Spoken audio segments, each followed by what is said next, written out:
Israel's waging another offensive, though this is a bit of a charm offensive in China. And Prime Minister Benjamin Netanyahu is likely to secure lucrative trade deals and will be looking to convince the Asian giant to cool its multi-billion-dollar relations with Iran. But Beijing's political favour is vested fully with Israel's arch-rival, that of Palestine. Its leader, Mahmoud Abbas, was given full state honours and China's support as he visited just a day before. A meeting in the capital, President Xi Jinping went to offer a four-point peace plan, calling for an end to the Gaza blockade and the restoration of Palestinian rights. RT's Paula Sleer now reports on the rush to the east. The Israeli Prime Minister Benjamin Netanyahu and the Palestinian President Mahmoud Abbas are currently in China. They're there on a week-long business trip, but obviously they won't just be talking business, they'll be talking politics, and they'll be trying to further cooperate and entrench relations in the fields of economy, trade and science, and also develop mutual political trust. For some time, we have witnessed how China is trying to influence the Middle East and play a bigger role in this part of the world. If you look at Israeli-Chinese relations, in 1992, the two countries began and established diplomatic relations, and since then, they have developed increasingly close commercial, military, and strategic links. Trade between the two countries currently stands at around $10 billion a year. Their investments in Israel are at the beginning only.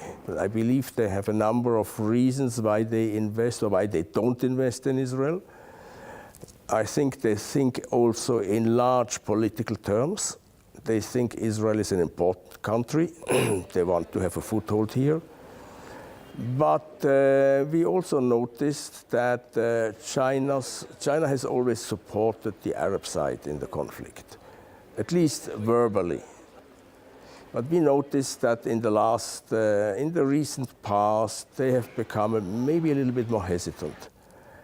And maybe they want to get something back from the Arab side. What is particularly interesting when we look at the relationship between Israel and China is that it seems to be coming on the back of a cooling of a relationship between Israel and the United States. There's no secret that the Israeli Prime Minister Benjamin Netanyahu and the American President Barack Obama do not like each other.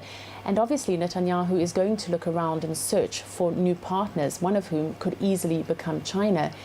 If you take note of how China is getting more and more powerful, of how the world is becoming more multipolar, then it is clear that there is no room for ignoring a world power such as China.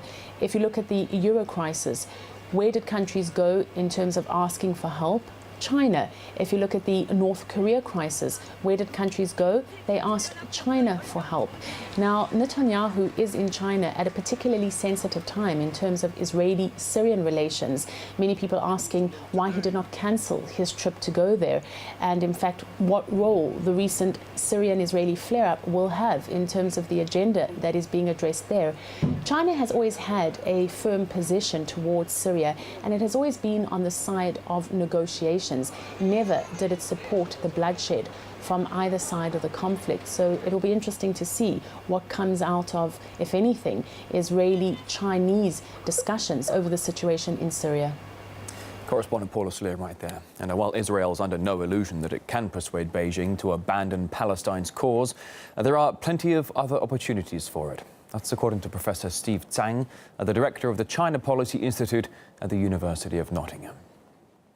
I don't think Netanyahu has any illusions in terms of being able to persuade China on matters over Syria or Iran. The differences in what the Chinese government would be willing to accept and what the Israeli government would like to do on those matters are just far too wide.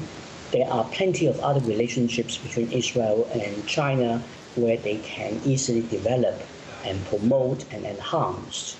But then, of course, on this occasion, the visit is not purely bilateral because the Chinese have clearly also arranged for Abbas to go to China one day ahead of Netanyahu. And there, of course, also reflects the Chinese desire to project the image that China is first and foremost loyal to its closer friend, and China has been a very strong supporter of the Palestinians for decades.